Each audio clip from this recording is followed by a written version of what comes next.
Om Namo Bhagavate Vasudevaya. Om Namo Bhagavate Vasudevaya. Om Namo Bhagavate Vasudevaya.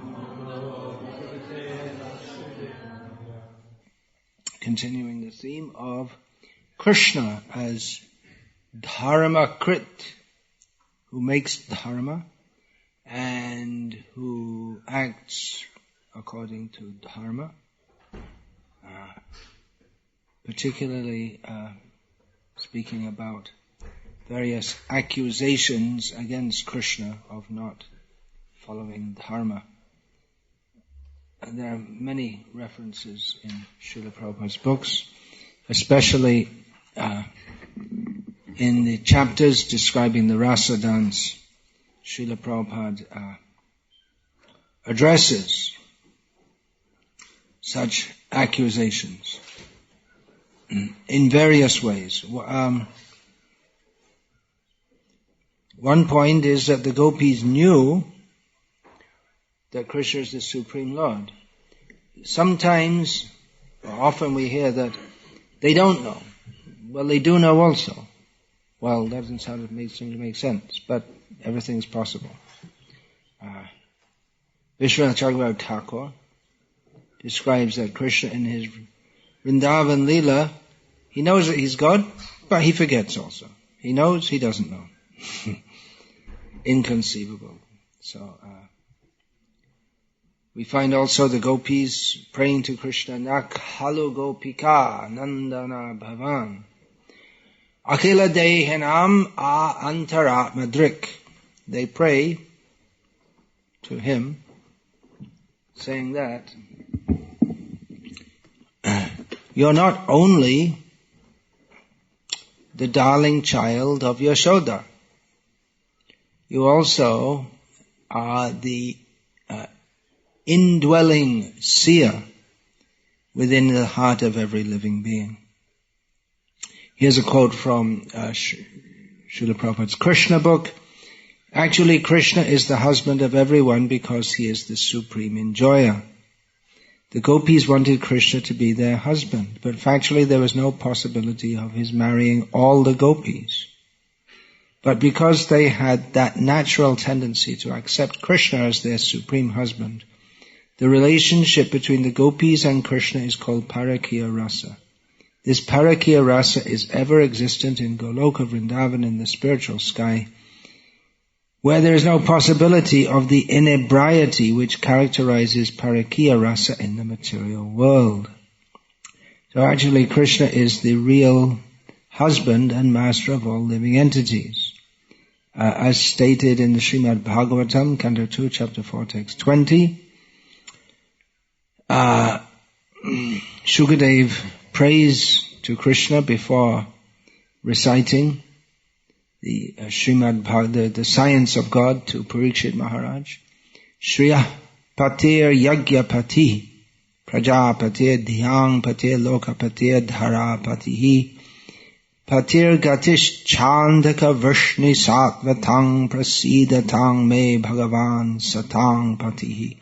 He prays, Shukadev prays, may that Bhagavan, Krishna, be pleased with me, who is the pati, which means the husband or lord or master of Lakshmi, of all that is beautiful. He is the Yagyapati, the lord of all sacrifice, Prajapati, the lord of all living beings that can be taken to me, the lord of the mind, the lord of all the worlds, the lord of the earth, the lord of all destinations. There are different people desire to go to different places, and Krishna oversees all of that, and he is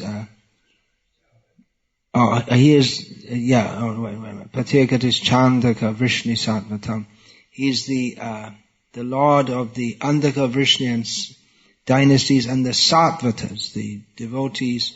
Satang Patihi, he is the lord of the devotees. So he is the Lord of everyone, that is his actual position. And particularly the gopis had prayed to Krishna to be their husband. I think I put that verse no? Oh yeah. There's that. They'd prayed, they'd performed austerities to have Krishna as their husband.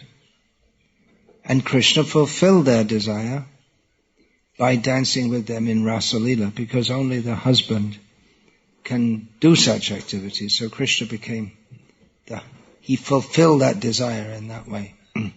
Srila Prabhupada writes, because the gopis wanted to enjoy Krishna, they were given the opportunity to associate with him for a long period. This was done according to his promise. When Krishna stole the garments of the gopis, they were taking a bath at Chiraghat on the Yamuna. While they were taking a bath at Chiraghat on the Yamuna, he promised to fulfill their desire in some future night. In one night, therefore, they enjoyed the company of Krishna as their beloved husband. But that night was not an ordinary night. It was a night of Brahma and lasted millions and millions of years. Everything is possible for Krishna, for he is the supreme controller. Actually, when people make accusations against Krishna, for instance, that he danced with the gopis, I say, well, how do you know? How do you know Krishna did that? It says in your books, in Srimad Bhagavatam. Well, in Srimad Bhagavatam it also states that Krishna is the Supreme Personality of Godhead. Why don't you accept that? If you accept as authoritative that Krishna danced with the gopis because it's stated in Srimad Bhagavatam, then you should also accept the authority of the Bhagavatam as Krishna being the Supreme Personality of Godhead. And that he made the dance last for millions of years. He dilated time while the rest of the universe was going on in normal time, or while this earth was going on at its usual timing. Krishna made the night of the Ras Leela go on for a night of Brahma. But even that seemed to the gopis to be very quick. Yes, I just quoted that.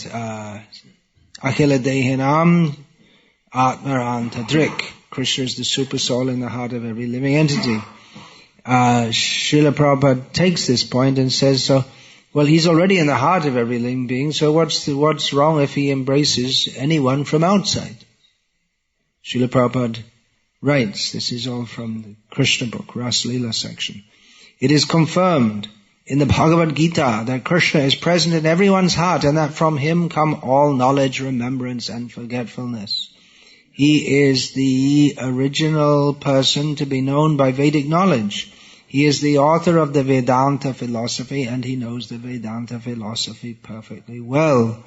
The so-called, what's that verse? Anyone? Half verse? Yeah, that's a quarter of the verse. Very good, thank you. The so-called Vedantists and Mayavadis cannot understand Krishna as he is. They simply mislead their followers by imitating the actions of Krishna in an unauthorized way. Krishna, the super soul of everyone, is already within the body of everyone. Therefore, if he sees someone or embraces someone, there is no question of impropriety. So, I've spoken quite a lot, quoting Srila Prabhupada and Shastra, that is necessary to understand who Krishna is before one can judge the activities of the Rasa Leela. He's not an ordinary person. He is a person. He is the supreme person. But it's also necessary to understand the position of the gopis. They're the most spiritually exalted personalities in all of creation, so much so that Krishna himself performs such pastimes with them. They're not ordinary girls of this world, as stated by Srila Rupa Goswami in his Nectar of Instruction. Karmebhyah parito hareh priyataya vyaktim yayo jnaninas tebhyo jnana vimukta bhakti paramah premaika nishthas tataha. Oh, missing half the verse there, and I don't know the rest of it, and probably you don't either. Anyway, the translation. In the Shastra it is said that of all types of fruitive workers, he who is advanced in knowledge of the higher values of life is favored by the Supreme Lord Hari. Out of many such people who are advanced in knowledge, Gyanis, one who is practically liberated by virtue of his knowledge may take to devotional service. He is superior to the others. However, one who has actually attained prem, pure love of Krishna, is superior to him. The gopis are exalted above all the advanced devotees because they're always totally dependent upon Sri Krishna, the transcendental cowherd boy. Yeah, they were completely dependent. They didn't care for social reputation, what might happen to them after the Rasa Leela. They went in the forest, which is very dangerous, being at night. So many wild animals are prowling. They were completely dependent upon Krishna. Srila Prabhupada further comments about this, again from the Krishna book. The gopi associates of Krishna who assembled in the place where Krishna was appearing were from different groups. Most of the gopis were eternal companions of Krishna. Different groups means there were gopis who also, apart from the eternal associates, there were those who were becoming eternal associates. There are the Rishichari gopis, those sages of Dandakaranya who upon seeing Lord Rama wanted to consort with him as lovers, but he said, not this time. This time I'm only with Sita. But you come next time. So they did, and they became gopis. Then there were the Yagya Sitas who became gopis because Sita Devi entered the earth and Ramchandra for many thousands of years went on performing yagyas as a pious king.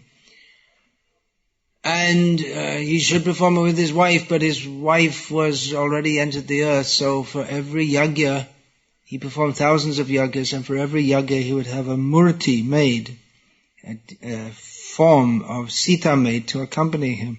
So at one point in time, all these murtis said to him, well, what are we going to do? He said, come back next time.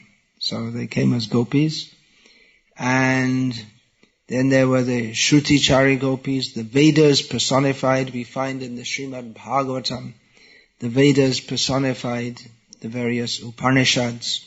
They offer prayers to Krishna, and some of them also became gopis.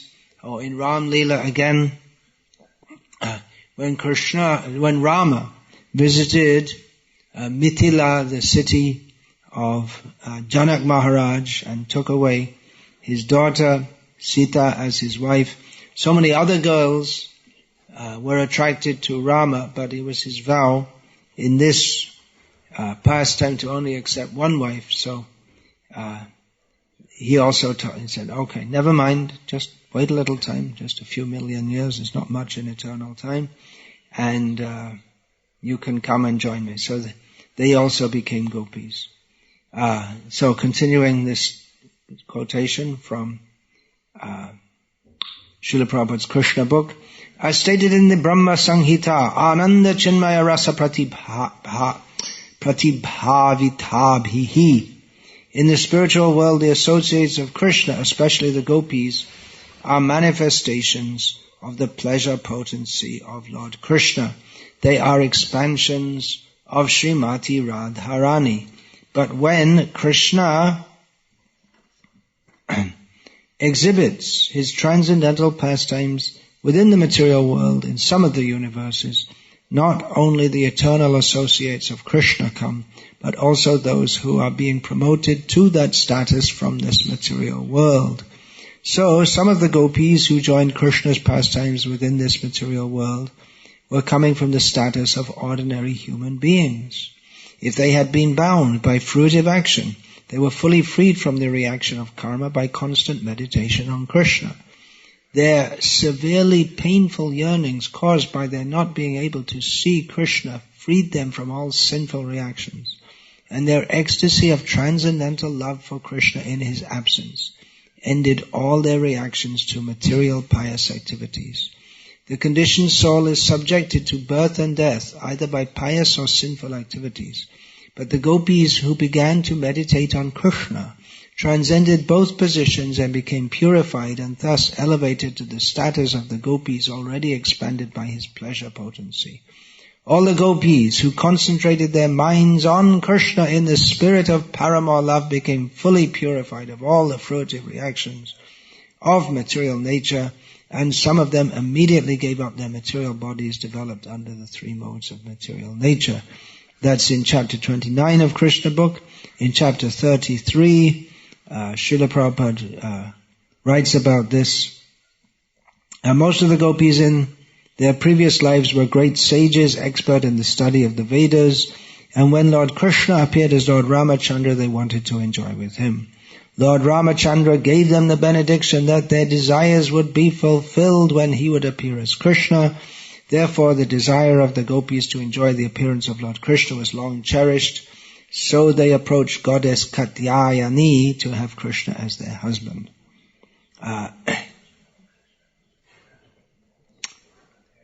More quotes in this regard from a second canto, Bhagavatam purport.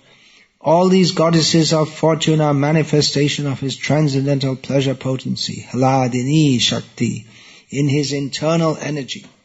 And Srimati Radharani is the principal head of all such goddesses of fortune, and therefore she is the pleasure counterpart of the Lord and is none different from Krishna. From Sri Chaitanya Charitamrita, Chaitanya Mahaprabhu says, Premamoy Bapu Krishna Bhakta Premadheen Shuddha Preme Rasha Gurne Gopika Praveen.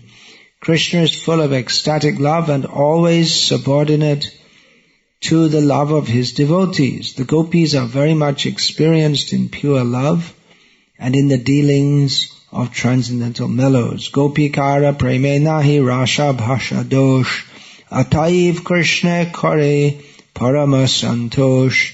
There is no flaw or adulteration in the love of the gopis, therefore they give Krishna the highest pleasure. So it's not just offensive to Krishna to blaspheme him and blame him for dancing with the gopis. It's also offensive to the gopis who are on the same level of Krishna in as much as they are completely pure, completely spiritual, at the highest level of spiritual existence. This is a verse from Srimad Bhagavatam as quoted in Sri Chaitanya Charitamrita. Nayang Shriyanga U Nitanta Rateh Prasada Svaryo Shitang Nalena Gandharuchang Kutonyaha Rasotsavesya Bhuja Danda Grihita Kantha Labdha Shishanya Udagad Rajasundarinam.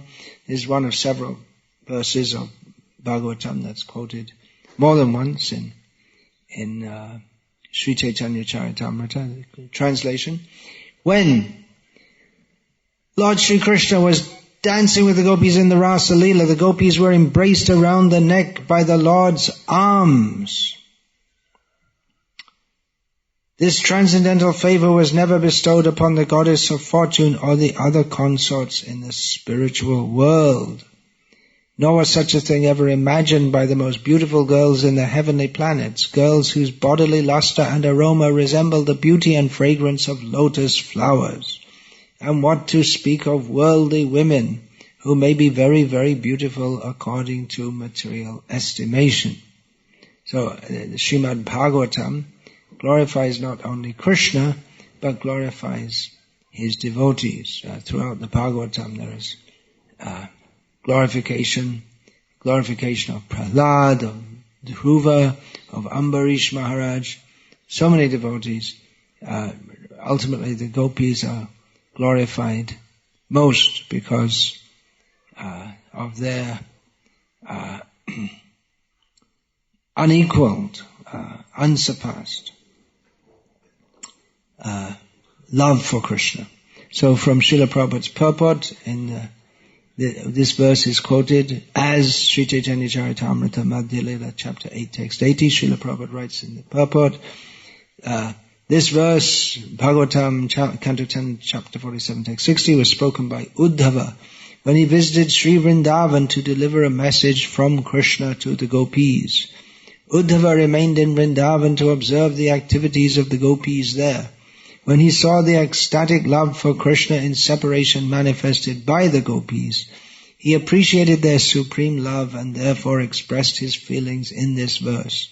He admitted that the fortune of the gopis could not be compared even to the fortune of the goddess of fortune, to say nothing of the beautiful girls in the heavenly planets. So Srila Prabhupada often renders the name Lakshmi or Shri as the goddess of fortune.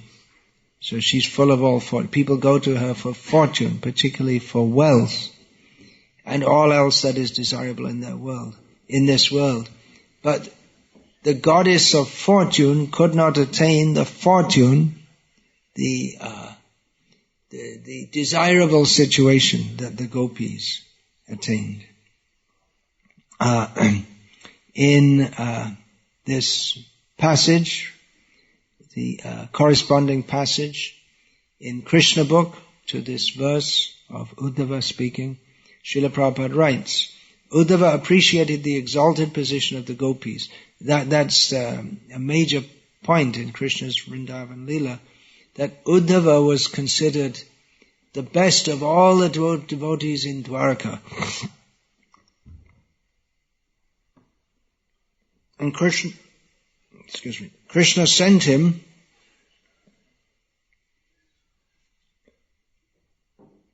as his trusted messenger to bring a letter to the gopis of Vrindavan who are suffering separation from Krishna. Seeing them, Uddhava could understand that even though he was way ahead of all the inhabitants of Dwarka in his love for Krishna, his love for Krishna was just nowhere in the same league as that of the gopis of Vrindavan. So Uddhava went to bring a message from Krishna as the most confident servitor of Krishna. And he was surprised to find how exalted are the gopis. Uddhava appreciated the exalted position of the gopis and wished to fall down and take the dust of their feet on his head.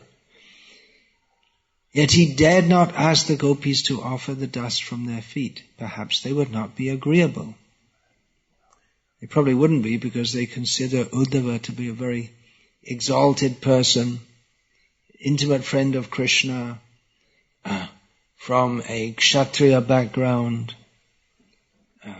very respectable person in terms of Varnashram society. They probably hadn't even heard of Varnashram society, but that was the natural order of the day, that they were from Vaishya background, and he was from a Kshatriya background, and they considered him to be more confidential with Krishna than themselves. So in all respects, they wouldn't be agreeable to put the dust of their feet on anyone's head, and not on Uddhava's head. Therefore, to have his head smeared with the dust of the gopis' feet without their knowledge, he desired to become only an insignificant clump of grass or herbs in the land of Vrindavan. The gopis were so much attracted to Krishna that when they heard the vibration of his flute, they instantly left their homes, families, children, honor, and feminine bashfulness, and ran toward the place where Krishna was standing. They did not consider Whether they were passing over the road or through the jungles, imperceptibly the dust of their feet was bestowed on small grasses and herbs of Vrindavan. Not daring to place the dust of the gopis' feet on his own head in this life, Uddhava aspired to have a future birth in Vrindavan in the position of a clump of grass or herbs. He would then be able to have the dust of the gopis' feet. Now this is obviously, at least should be obvious to all of us, this is a description of levels of Krishna consciousness which are practically beyond our ability to conceive of. It's just such intimate, exalted love of Krishna. So the point of reading all of this is just to emphasize, in this context, to emphasize how exalted are the gopis, how exalted is Krishna. Then they're coming together in Ras Leela. They don't become degraded. It's not, there's no question of degradation. This is the highest, purest activity of all existence. And to consider it to be immoral is the grossest mistake. This Ras Leela, it's completely spiritual performance. It has nothing to do, is nothing, not comparable to the dancing of men and women in this material world, on the material platform. As Srila Prabhupada states, this is a section reading again from the Krishna book. You see, in these chapters describing the Rasa Leela, Srila Prabhupada inserts so much philosophical understanding.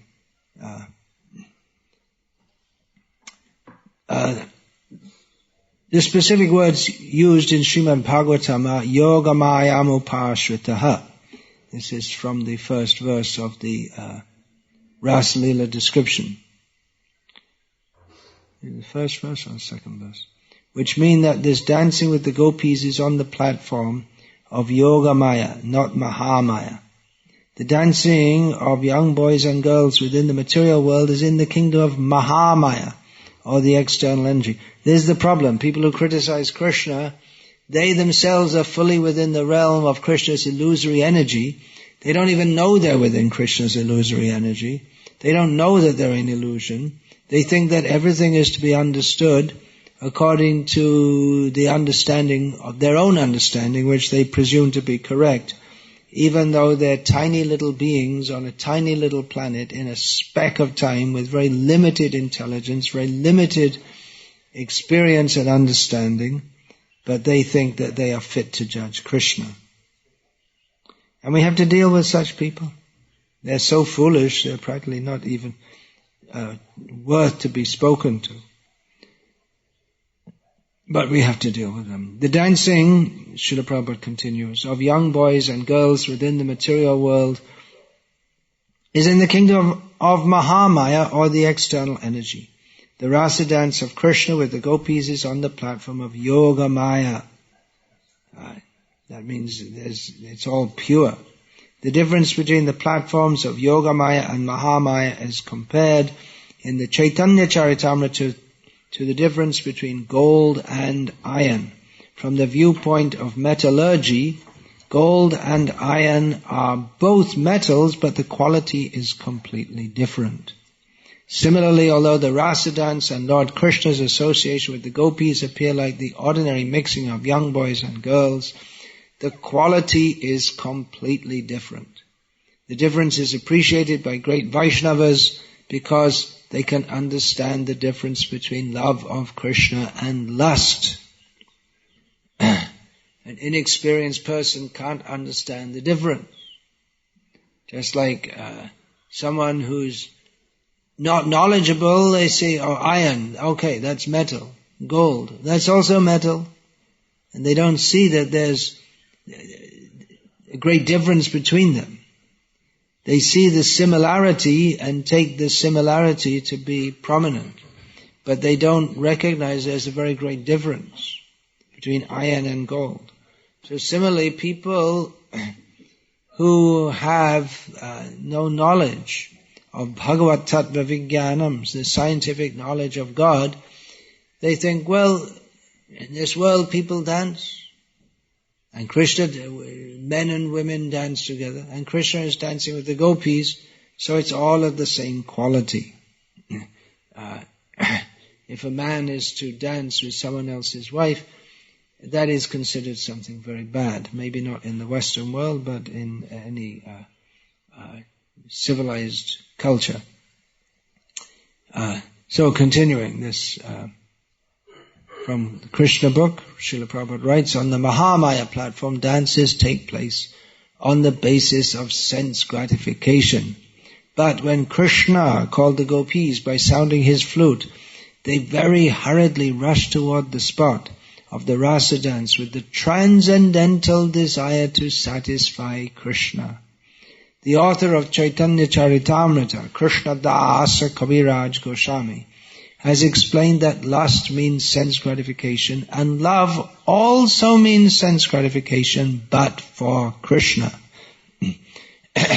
In other words, when activities are enacted on the platform of personal sense gratification, they are called material activities. But when they are enacted for the satisfaction of Krishna, they are spiritual activities. On any platform of activities, the principle of sense gratification is there. But on the spiritual platform, sense gratification is for the Supreme Personality of Godhead, Krishna, whereas on the material platform it is for the performer. For example, on the material platform, when a servant serves a master, he is trying to satisfy not the senses of his master, but rather his own senses.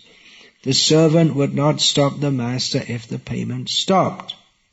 That means that the servant engages himself in the service of the master just to satisfy his own senses. On the spiritual platform, however, the servitor of the Supreme Personality of Godhead serves Krishna without payment, and he continues his service in all conditions. That is the difference between Krishna consciousness and material consciousness. So the example is very clear that although someone may become the servant of someone else in this world, become a servant of someone else means one acts to satisfy the master. But the real motive of the person who is satisfying the master is to satisfy his own senses. Because he won't serve unless he gets payment. It's not that people work out of love, but devotees, they work out of love. They want to serve Krishna. The whole principle is love, and that's why materialistic people sometimes criticize. What are these people doing? They're working all day and they don't even get any pay. But devotees are very happy. They want the payment of love of God. Chaitanya Mahaprabhu, what is that? He said that Vetan More Deya Krishna Premada.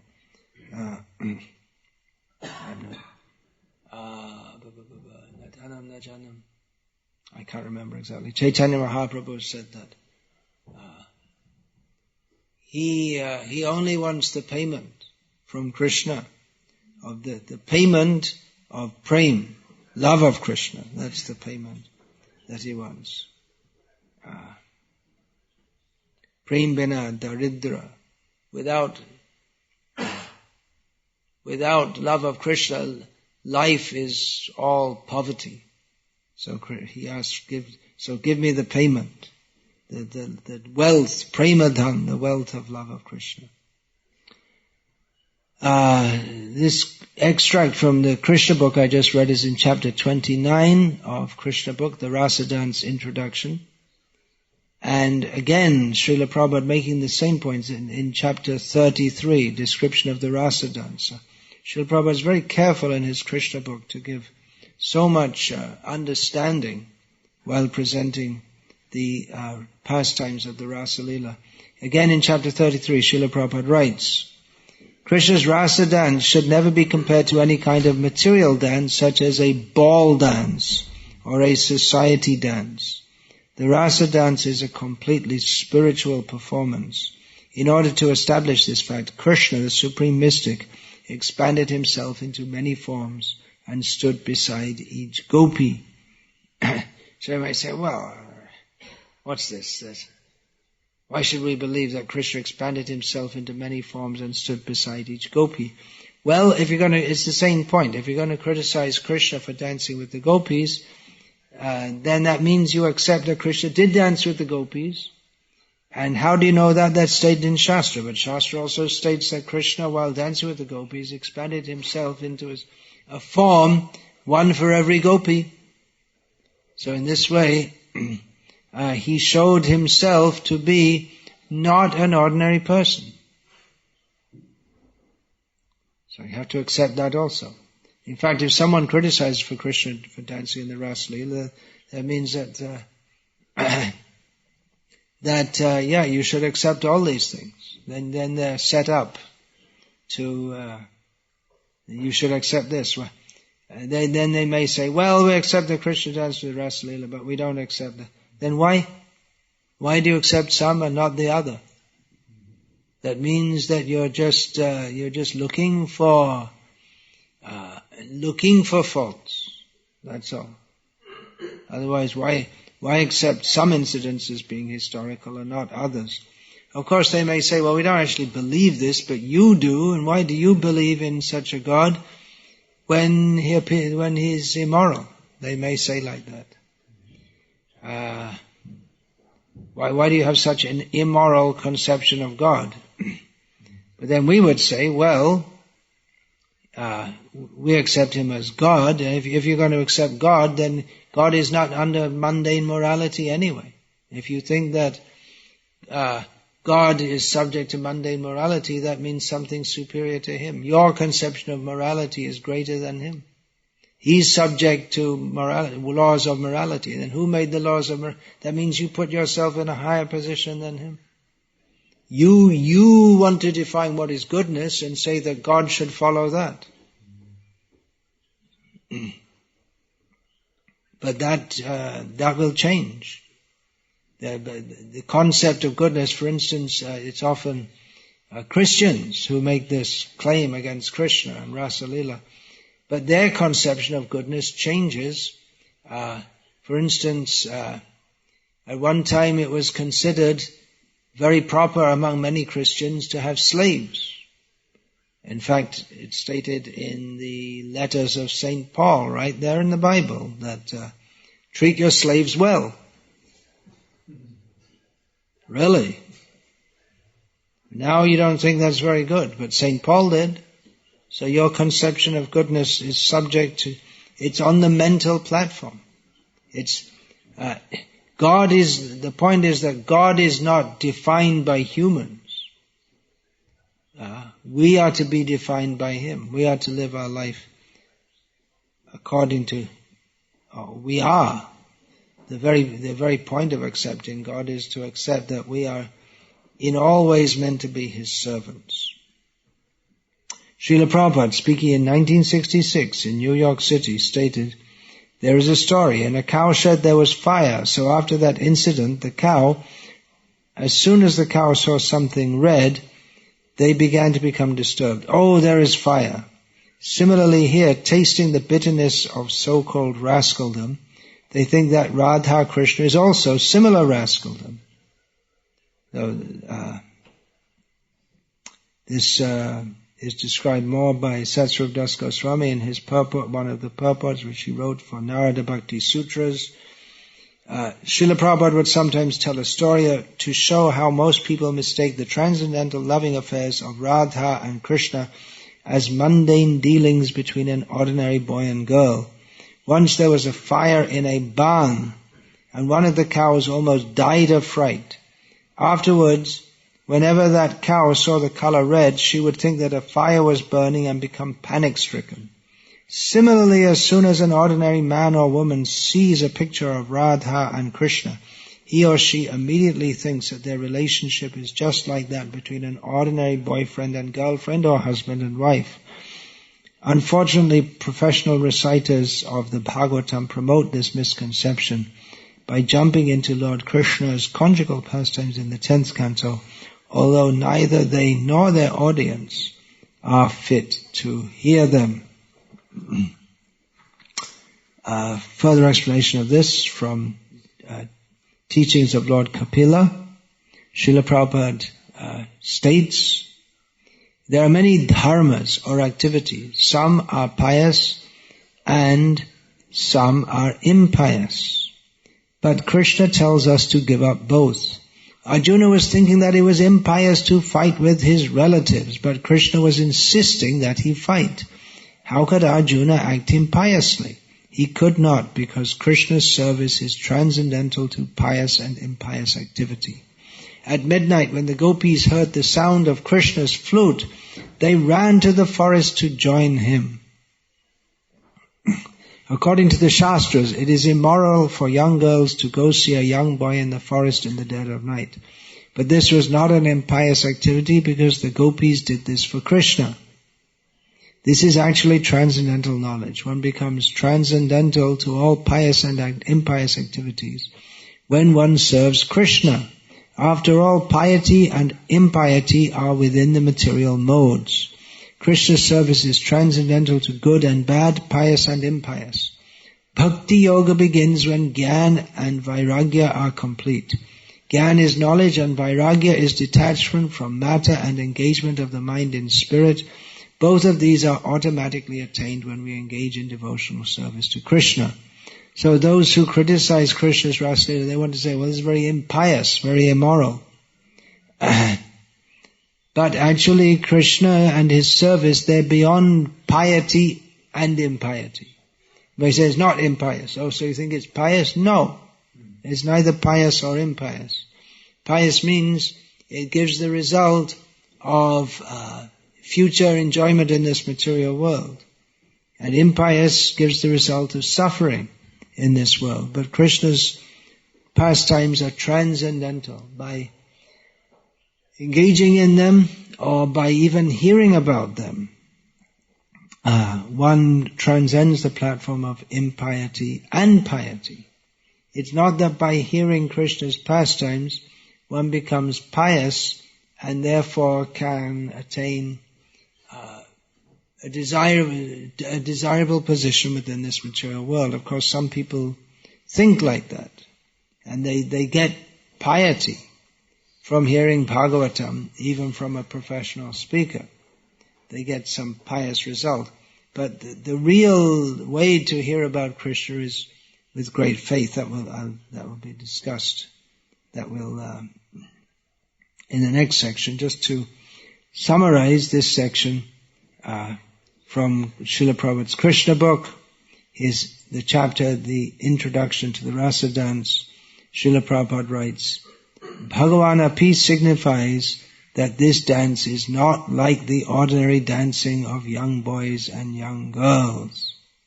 So that should be understood. It's not ordinary. It's extraordinary to a degree that cannot be measured at all. To try to measure Krishna's activities by the measure of our own understanding is a great mistake. Mapiyate anaya iti maya. That is the definition of maya, illusion. To try to measure Krishna, to try to measure everything, to try to bring our mundane reasoning and intelligence to try to understand everything. It's a greatly illusory endeavor. So, Hare Krishna, I'll finish that section. And there could be some questions about this, but probably there's so much Srila Prabhupada has written about this.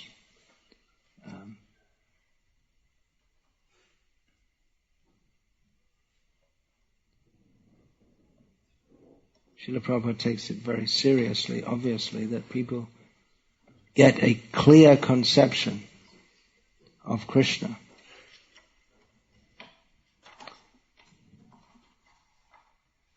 Yeah. Okay. Anything? Yeah. All right. Okay. About the piety, sometimes people come to the temple to hear Bhagavad Gita because they have an understanding that. Yeah. Often people think that by performing bhakti they'll get some mundane piety. And that's even stated in Shastra itself, in some sections of Shastra. For instance, there's Ekadashi. By following Ekadashi, one can get certain material boons. There's Putrada Ekadashi. Follow this and you'll get a son, which is considered something desirable in Vedic culture. Mokshada Ekadashi. By observing this Ekadashi, one gets liberation from this material world. Similarly, by reciting Bhagavad Gita, it's stated that there's that Gita Mahatmya also describes you get different benedictions from reciting this chapter and that chapter. So it's some encouragement for materialistic people. That's why bhaktya sanjataya bhaktya. By bhakti comes from bhakti. Bhaktis tu bhagavad bhakta sanjayat. What is that? Bhaktis tu bhagavad bhakta. I'm forgetting the next line. Anyway, the point is that by association with devotees, one gets devotion. Otherwise, one may be misled by so many different ideas. Recite Bhagavad Gita and you get some piety and this and this. Krishna himself says in Bhagavad Gita that by one can go beyond Shubh and Ashubh, that which is supposedly auspicious and inauspicious, by devotional service to himself. But one has to associate with devotees. Then you can understand all these things. You ask so many questions that have arisen from your preaching in the universities. But a lot of our preaching is just to awaken faith in people to associate with devotees and hear from them. To hear submissively from them. Then they can begin to understand Krishna. I'd like to say thank you. In this class you mentioned the name Krishna no less than 100 times. Really? Were you counting? Yeah, I counted at least 85, but I came late. Oh. 100 times. Really? The name of Krishna. Okay. Great success. Were you counting gopis on the other wavelengths? It must have come up also. Shrimati Radharani's name was there a lot, and also Rama. You said Rama. Yeah. Okay. Good.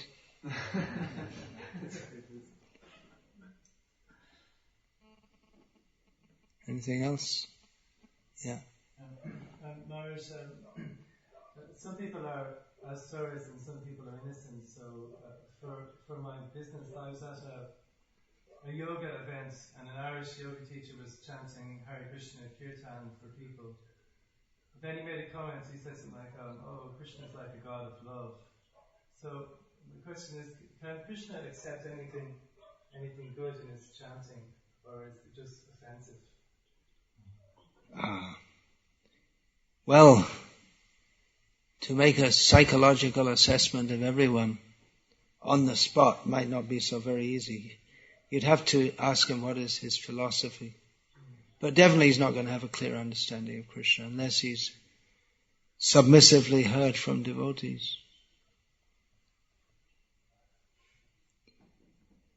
Much of this, what is being discussed here in this series of lectures, is it's not the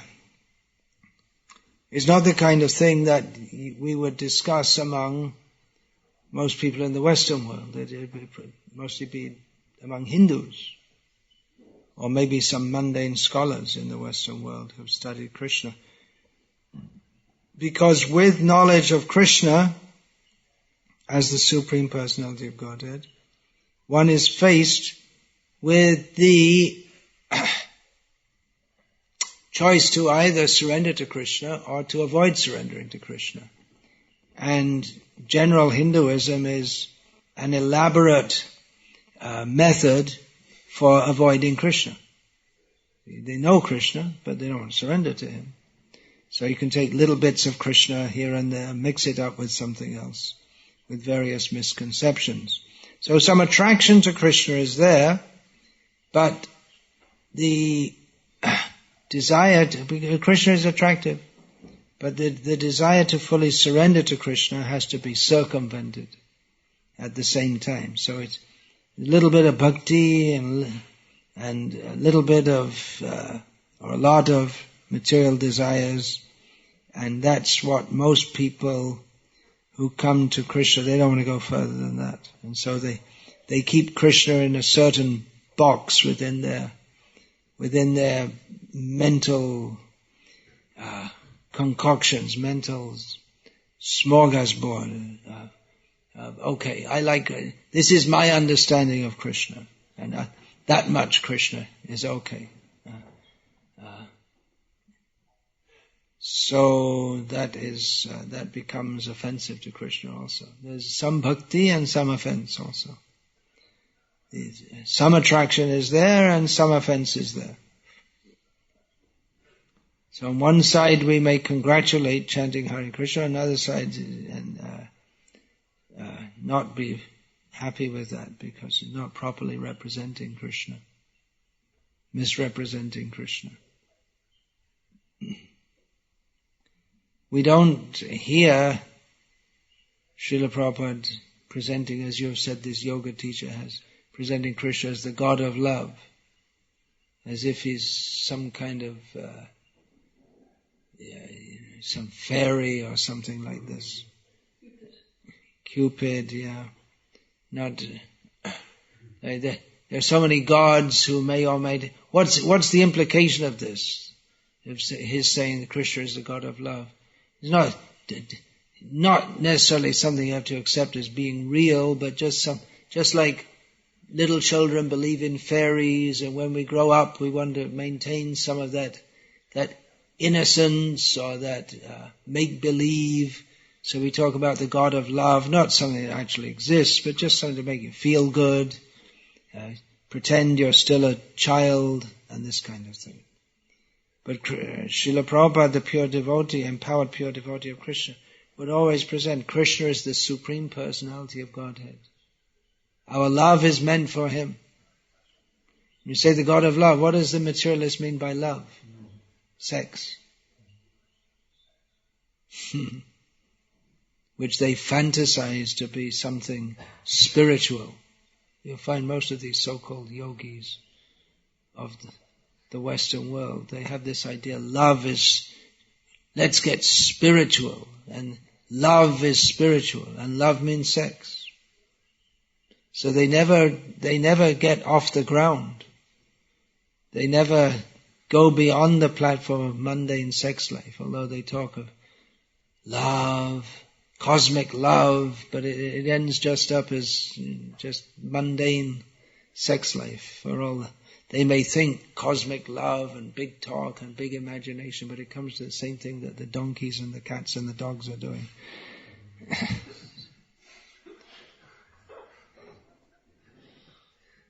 So it's an elaborate bluff.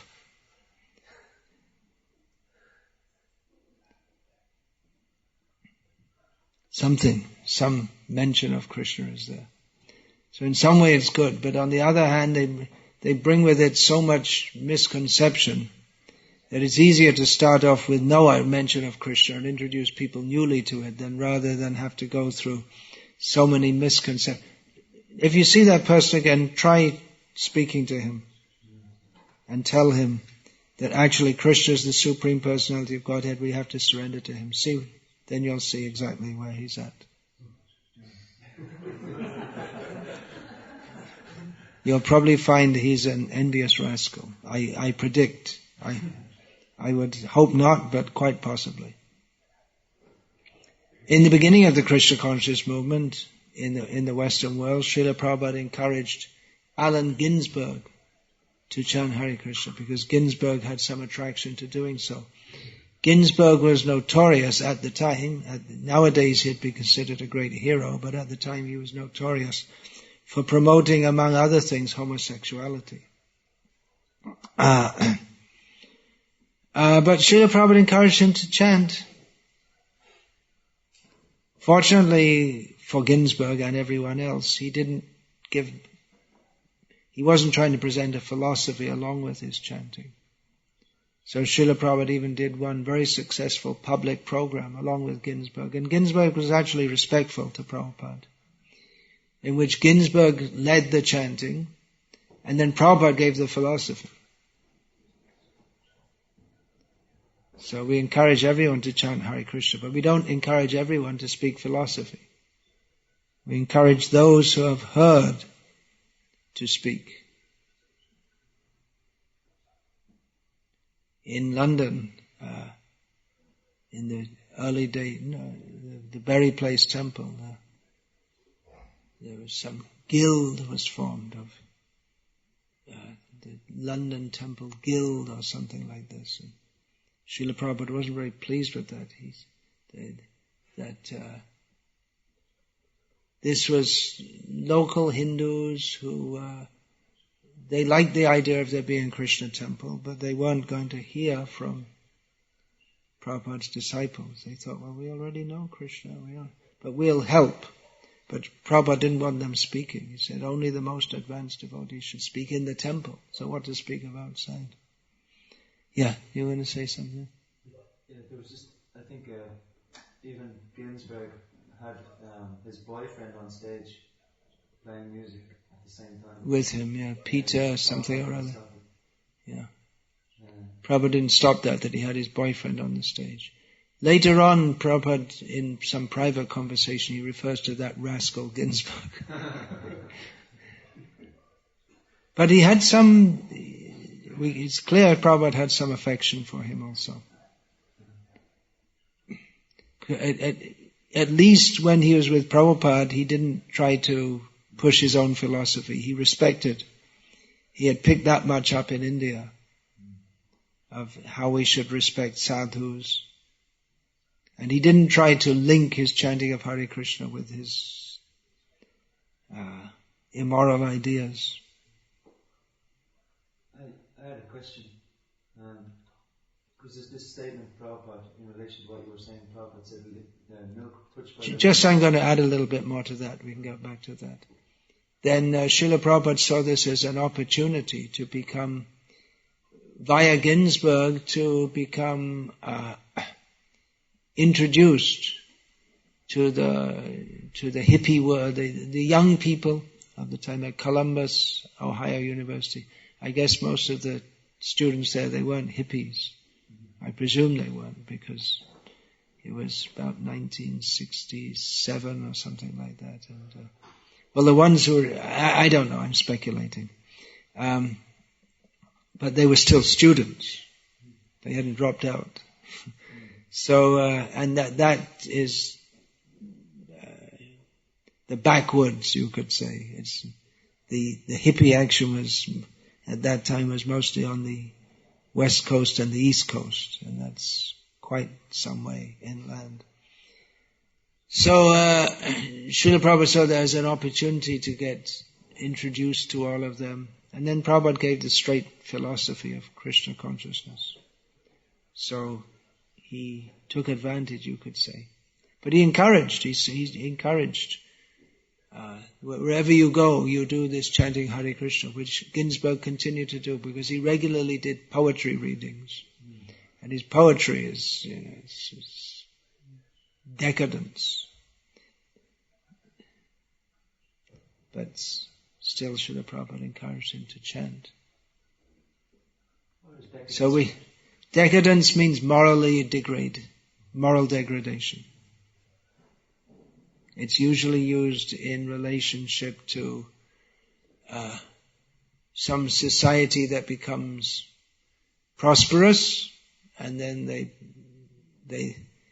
it's often by morality and and discipline that a society becomes prosperous. But then when they become prosperous, they have the opportunity for sense gratification, and they lapse into decadence. It's a common cycle. So you could encourage the yoga teacher to go on chanting, but encourage him to read Prabhupada's books also, and teach him what is real yoga. Yeah, so what were you saying? I think you just satisfied it. You just satisfied my second part of my question. I see, okay.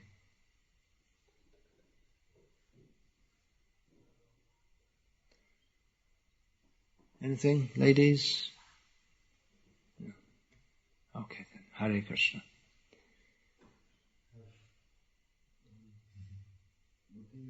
By the way, regarding all your questions about speaking to the student community and this and that, somehow I didn't think of it yesterday, although I thought of it so many times. We have got the understanding to completely torpedo the whole Western philosophy, the whole edifice of Western philosophy. It's all based on ignorance. What is that ignorance? They don't know that there is reincarnation. So just establish this fact, reincarnation, and all their philosophy just collapses, because it's all based on the misunderstanding that we're born, we die, and that's it, finished. So this is a major point that Srila Prabhupada stressed again and again. We are not the body, we are eternal living beings. So all your Spinoza and Hobbes and all these people, they all collapse. Also Christianity and Islam. Christianity, Islam and Judaism, they're all collapse. And we're left with Buddhists to fight with, and Mimamsakas and Jains. Oh, they'll fight. They'll fight. Their tradition is one of much debate. Ahimsa, but they still eat meat. And ahimsa, but they have a long tradition of philosophy. Strange, very, very strange. But that's that point we can. Even we don't find that Srila Prabhupada, in meeting many people, he didn't even talk about God, whether God exists. But first of all, understand you're not the body. We're eternal. And there's good, if you want to take science, well, there's good scientific evidence of reincarnation. So, go for that.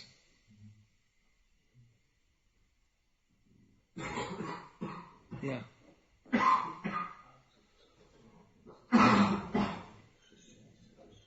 How long has he been here? Should learn English.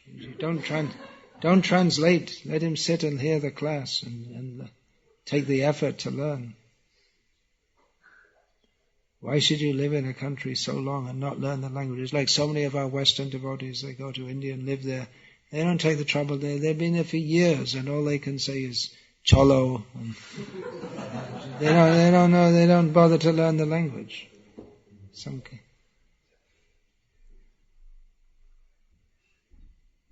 The Russians in Mayapur have their own colony. They know Russian. That's it.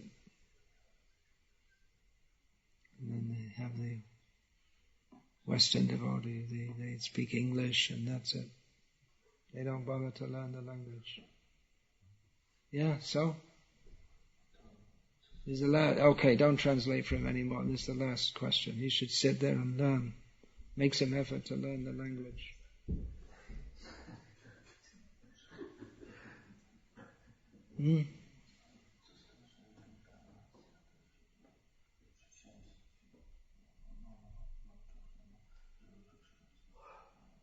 Maybe keep it. Oh, okay. What about the fact that reincarnation was known to early Christians? What? Reincarnation was known to early Christians. What about this?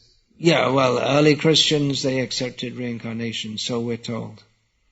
So Christianity is, what we call Christianity, what is accepted as Christianity today is not, it appears not to be what Jesus taught, often called Paulianity or churchianity.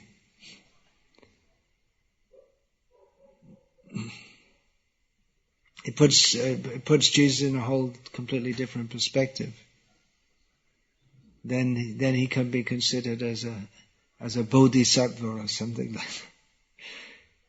The Buddhists might consider him like that, some on the way to being a Buddha, something like that.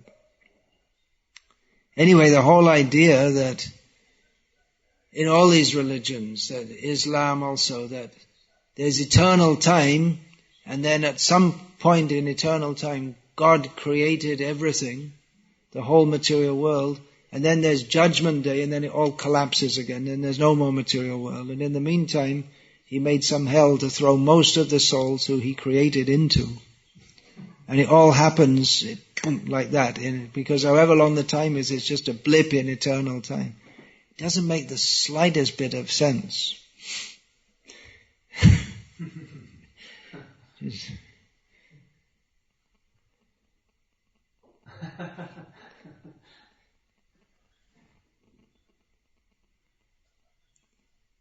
You have to believe in Jesus or you go to hell forever. No, you have to believe in Muhammad or you go to hell forever. You have to believe in Jesus, but you have to be a Catholic or you go to hell forever. No, you have to be a Protestant or you go to hell. What are you going to do? There's no way to intelligently understand which one is right. You can maybe flip what's that, this round thing, what's that called, the gambling thing? Roulette. And, oh God, whoever you are, please let it fall on the right one. How are you going to understand? Should I be a Catholic, a Protestant, a Sunni, a Shia, Ahmadi? What am I going to do? There's no way to it's a frightening prospect. You're going to have to go to hell forever if you don't get the right one. God gives us, fortunately, Krishna gives us many chances. Reincarnation. It's childish. All their ideas are childish. We'll finish there. Hare Krishna. All glories to Srila Prabhupada.